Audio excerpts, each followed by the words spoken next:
All right, let's talk about one of the toughest parts of any job, communication. In this explainer, we're not just going to talk about problems. We're going to build a practical toolkit to help you turn those everyday workplace conflicts into real effective collaboration. Let's dive in. So, be honest, does your office ever feel like a total minefield of disagreements? You know, that feeling where one wrong step could set something off? Well, if that sounds familiar, you are definitely not alone. And what we're going to do here is build a map to help you navigate that exact terrain. First things first, and this is a big one, conflict at work is completely 100% inevitable. It's so easy to look at a disagreement and think, oh no, something's broken. But the truth is, it's a totally normal, even expected part of any group of people working together. So, why is that? Well, just think about it. A workplace is basically a mashup of people from all sorts of different backgrounds, different cultures, and with really unique personalities.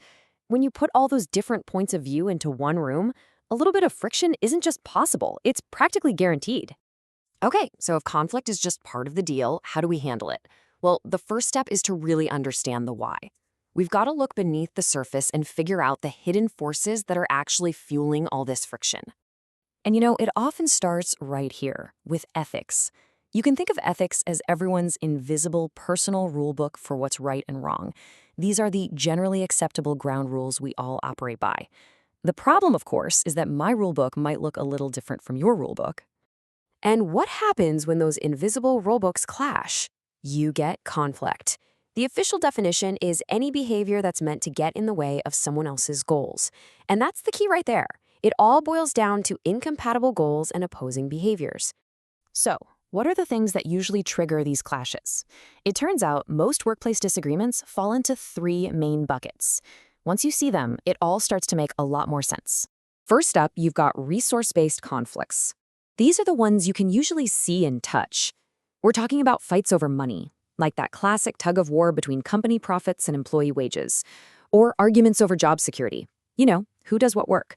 And, of course, the big one, battles over authority and power, like when people start resenting their managers. Next, we have goal-based conflicts. This is what happens when different teams are pulling in opposite directions. Just imagine the marketing team wants to launch a huge, expensive campaign right when the finance department is trying to slash the budget. This bucket also includes clashes of interest, like what's best for the employee versus what's best for the employer, and all the chaos that comes from sudden, unpredictable rule changes. And finally, we get to people-based conflicts. These are often the toughest because they're so deeply personal. We're talking about simple personality clashes, cultural misunderstandings, or even major differences in personal values, like if you're asked to do something you truly believe is unethical. Heck, even the work itself, if it's just plain boring, can become a source of friction between people. Okay, so that's the diagnosis. Now, let's talk about the cure. It's time to build out your conflict resolution toolkit with some really practical, hands-on methods for actually managing these disagreements. Our source material gives us this fantastic 7-step method. Let's walk through it. 1. Act promptly. Don't let things simmer. 2. Schedule a real meeting. 3. Practice active listening. You have to really hear what they're saying. 4, and this one is absolutely crucial, focus on the problem, not the person. 5, brainstorm solutions where everybody wins. 6, get it in writing, make it official. And finally, number 7, put the solution into action and schedule a follow-up to make sure it's actually working. But you know, having a process is only half the battle. Your own personal approach, your natural go-to style in a conflict, is just as important. So let's look at the 5 main styles. And as we go through them, try to spot which one sounds most like you.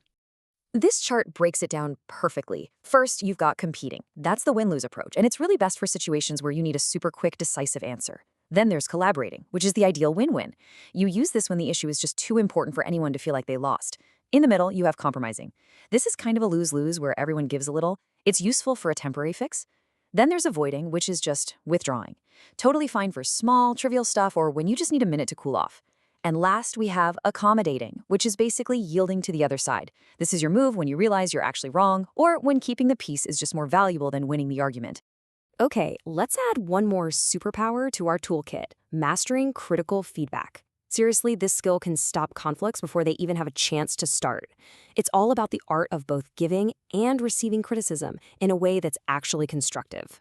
And you really have to see both sides of the coin here.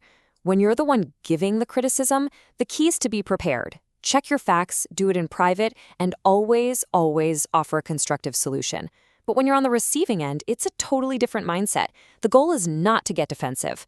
Agree with the parts that are true, ask for specific examples, and this is the most important part, ask how you can improve. It's a two-way street for sure. You see, all of these tools, the 7 steps, the 5 styles, the feedback techniques, they all point to a huge shift in mindset. This brings us to our final big idea, becoming a truly proactive communicator.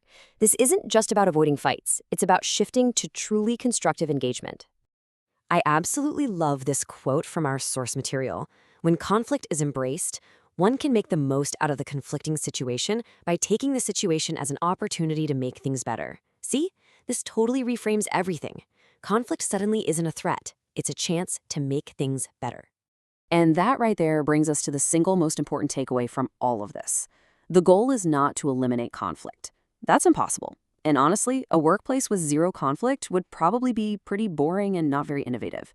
The real goal is to build the skills to transform that friction into a powerful catalyst for growth and positive change. So that brings us to the final question, and this one is really for you to think about. Which of those 5 conflict styles is your go-to, your default setting? Think about it honestly for a second. Is that style really serving you and your team? Answering that question might just be the first step on a whole new path.